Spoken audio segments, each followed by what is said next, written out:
Alright guys, welcome back to VALORANT News. The Masters Bangkok tournament is happening in a couple of days' time. The teams are likely flying out there today and tomorrow to arrive in Bangkok in time to potentially put on a serious show. Sentinels' last set of scrims, it seems, before going out there may have ended in a pretty promising fashion, and big drama elsewhere to kick off the day as well. Very much interested in your thoughts in the comments below. Hit the like button if you enjoy. Subscribe if you're new as always, I would greatly appreciate it. Thought these are pretty funny that VALORANT Esports put out. There's always some good Valentine's Day stuff, and as Gen.G says, I guide others to a treasure that I cannot myself possess. Also, Cuba was having a good time yesterday. Lots happening last night. There was this funny comment from Rossy on the Valentine's Day saga, really, and, well, roasting Leviathan pretty hard. So he tweeted this out: "Valentine's Day is a trap. You will lose your mechanics. I pray for all those affected by this tragic day." So, obviously, Rossy locking in big time. And then, in the replies, Itapata says, so Leviathan's head coach, right? He says, "I'll have to agree on this one."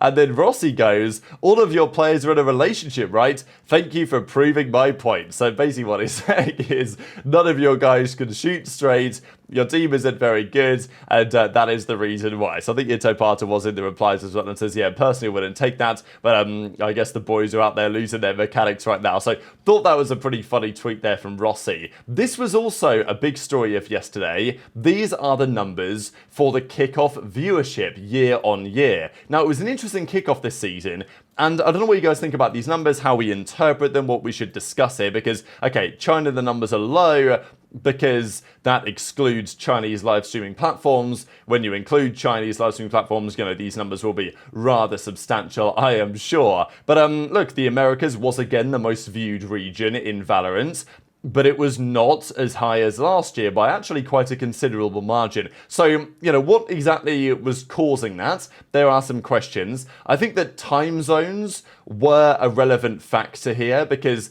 the EMEA kickoff this year was much later. It actually clashed with the Americas on occasion, which probably helped EMEA viewership, right? Because it was, you know, good America's viewing time. People were tuning into that as well. So the European viewership went up kind of quite considerably year on year, but the Americas went down, and even the Pacific went down as well. Interesting to think about the Pacific, I guess, you know, Paper X not making a run, the fact that this year's kickoff. Also to note that for some reason the 2025 numbers are before the 2024 numbers, which is like completely throwing my head for a loop because it should not be that way, right? Like it should be 2024, 2025.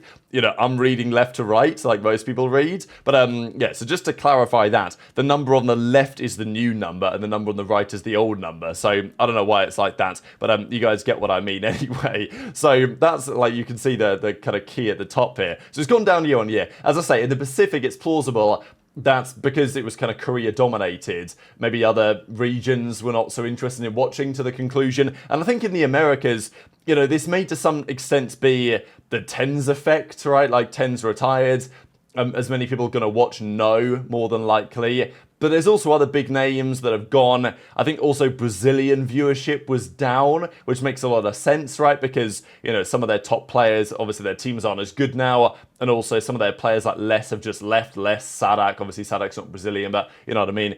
Like they've left the region. So I think those are probably some contributing factors. I think the time zone for the Americas clashing with the EMEA didn't necessarily massively help either region. There's also been talk about the watch parties and whether they're as good as they used to be or whatever, right? So anyway, these are the numbers. It's down a pretty substantial percentage year on year, and maybe there's multiple reasons for exactly that. This is the other thing I wanted to mention. I appreciate that this is very small on the screen, but this was an interview with Rob Moore, of course, from Sentinels, and he was discussing the plan that Sentinels had if they hadn't qualified for Bangkok. So the last couple of days, I've talked about this tournament, which is the China Evolution Series Act 1, and as it stands, Bilibili Gaming in the consolation final, they're calling it, which is pretty funny. So it's basically the third place final. They're up 2-0 on Gen.G, and it was 13-9 on the Abyss, 13-3 on the Pearl, and they're currently leading the Lotus. So it looks like Bilibili Gaming are in position to get third place, and the final is going to be Nova Esports versus Wolves. That happens tomorrow. This is really difficult to to call who's the favourite in this one. So anyway, they are going to win one of those teams, the Chinese Evolution Series they're calling it, and Rob Moore says that had they not qualified for Bangkok, they would have looked to do something similar. So Tarek has actually said this as well. But Rob said that Riot is allowing third-party tournaments, and we were going to have a tournament if we didn't qualify for Bangkok. We qualified though, and the team is travelling on Friday, which I guess is yesterday, right? So, they're probably landing right about now. If Sentinels didn't qualify, Rob's plan was to have them play with all the other teams that were eliminated from the Americas kickoff, which I think is really cool because all the teams would have been on a hiatus for weeks. And as Rob goes on to say, it's one of those funny things. If you don't qualify for Bangkok, your next window or your window to the next match is huge. But if you do qualify, the window is short. China had an advantage because of the Chinese New Year. They started everything earlier, they played earlier, they finished earlier, and they then had a window to run this type of tournament. But Rob says that Sentinels, had they lost, they would have put on something like this for the teams to play in. So at least there was something happening for the teams that didn't qualify for Bangkok. So I think that's a really interesting step. I understand why there's many Sentinels fans out there.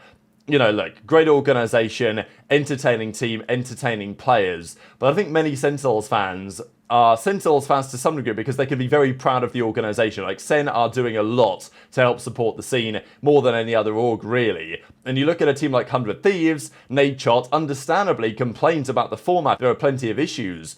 But equally, 100T are not going out of their way to run tournaments like that. And okay, Sentinels didn't run the tournaments because they qualified. And fair enough, if they're going to run a tourney, they're going to want to play at it. And they weren't able to play at it for this. But theoretically, 100T could have done that. They could have run a third-party tournament if they wanted to. Look, it's money, it's cost. Understandably, it's an issue. But it's something that maybe they could make it work. So yeah, that was, I thought, one thing for Sentinels. They're also doing a contest. So you've got to submit a clip with the new Sentinels Classic, and the best clip will win. Or maybe the best multiple clips, who knows? They say win prizes. So that's the plan anyway. I thought it was actually really cool, and Zelsis will be getting involved, it seems, in the judging for it. Just before we get into some of the other stuff, I thought this was kind of interesting. So TMV put together his top 10, and he went to top 15 players in the world right now. I think that it's difficult, isn't it, right? I mean, so tough to judge across regions. It's almost impossible to do. I would say that Meteor, I would say probably should be on here, at least if I was making the list. People might argue that Buzz is too low.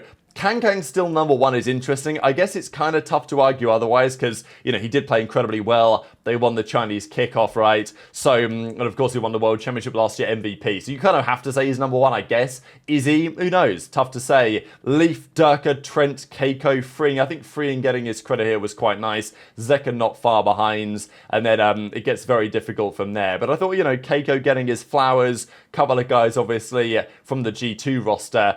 It's really difficult, isn't it, right? I mean, like, where do you put less, for example, in the world? It's like, how do you make these decisions? Very challenging.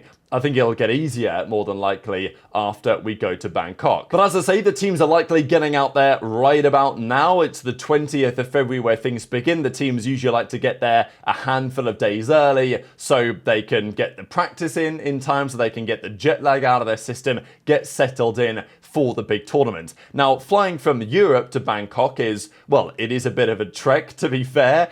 It's a serious flight over there regardless. I think, I went to Thailand, I went to Bangkok last November, and it was, I don't know, maybe a 11-hour flight or something on the way there. And I'm just going to bring up the Google Maps there because I kind of like to do this. So from London to Bangkok, it was something like 11 hours, I think, to get over here to Bangkok, Thailand. So the European teams flying out of, let's say, Berlin or something, it's going to be, 10 and a half hours maybe. Now, you might think that flying from the west coast of America is going to be somewhat similar because you just have to hop over the Pacific, right? But the issue is the Pacific, like, this is the Atlantic Ocean. And, like, I don't know why I'm doing a geography lesson here, but, like, the Pacific Ocean is just massive. Like, it's just huge. So even to fly from LA direct, I don't think there is a direct flight. I don't think a plane can go that far from LA all the way to Bangkok directly. So I think that if you're trying to do that, you've got to take a connecting flight, maybe via Japan, or maybe you just go the other way around the world and you fly, this way. I'm not really sure. But yeah, the point, I guess, is it's a long flight. Like, to get from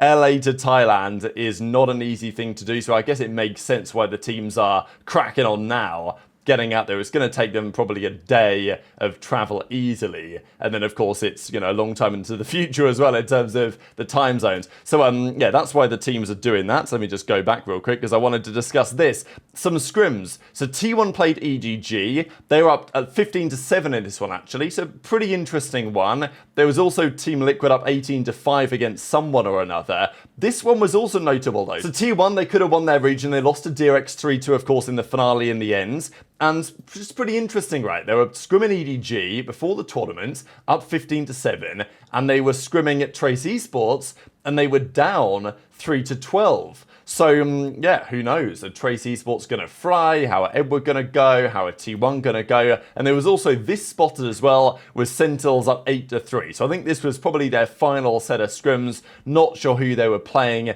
before they went out to Bangkok, but yeah, certainly a reasonably notable result that things are maybe looking okay for them. But it's interesting, like, who do you scrim? And obviously, once the teams get out there, who are they going to scrim, right? Which teams, you know, Paper X going to play them? Like, the other team's going to be there ready to play, because often it can be an advantage if you're a local team when the Masters tournament is happening, because you get to scrim all of the top teams that are there to compete when you sit on the sidelines, but you at least get the practice. So intrigued to your thoughts on all of this stuff in the comment section below. I know there was some drama last night as well about this. ShahZaM doesn't tweet much nowadays, to be fair, which I think is probably better for him, really, just taking a bit of time off social media. But yeah, he did say, it's insane that someone like WestJet has been allowed to make videos attacking my character for 3 years straight. The guy's been obsessed with me on deranged levels, constantly taking clips out of context and even harassing the people close to me. Channels like this are held to no standard of the truth. It's even more of a shame that some individuals in the Val space even interact with such a bigoted and hateful person. I'm tired of this constant one-sided harassment, he says. So, you know, that's all he says. And, you know, you can't reply unless he follows you, basically. And Boaster actually did retweet this and kind of backed him up in the replies as well, or at least he did so on Reddit. So thought I'd mention that for you guys, because a bit of Valorant drama never goes amiss. But hit the like button if you enjoyed, subscribe if you're new, take care, and I'll see you next time.